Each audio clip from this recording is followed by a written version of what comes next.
கார்த்தி, உனக்கு வந்து ஃபஸ்ட்டு படமே ரொம்ப சேலஞ்சான படம் பருத்தி வீரன். ஏன்னா நீ டவுனில் பிறந்து வளர்ந்து அமெரிக்காவில் போய் படிச்சுட்டு வந்து பருத்தி வீரன் கேரக்டர் பண்ணுறதுங்கிறது ரொம்ப கஷ்டம். அந்த பாடி லாங்குவேஜ் எல்லாம் கொண்டு வந்து அசத்திட்ட. பட் அதை விட உனக்கு ரொம்ப ஒரு டஃப்பான விஷயம் வந்து இந்த வாவாத்தியார் தான். ஏன்னா அது வந்து தலைவர் பேராக இருக்கிறதுனால அதில் நடித்து பேர் வாங்குறது ரொம்ப கஷ்டம். அதை நீ பிரமாதமாக பண்ணியிருப்பேன். இந்த டீசர் எல்லாம் பார்க்கல, எனக்கு ரொம்ப மகிழ்ச்சியாக இருக்குது. மிகப்பெரிய வெற்றி அடையும்.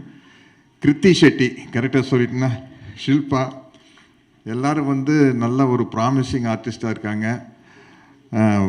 தம்பி ஆனந்தராஜ், தம்பி சுந்தர், 2 பேர் பாருங்கள், என்ன ஏஜ் ஆனாலும் முடி கொட்டாமல் அப்படியே இருக்கிறாங்க.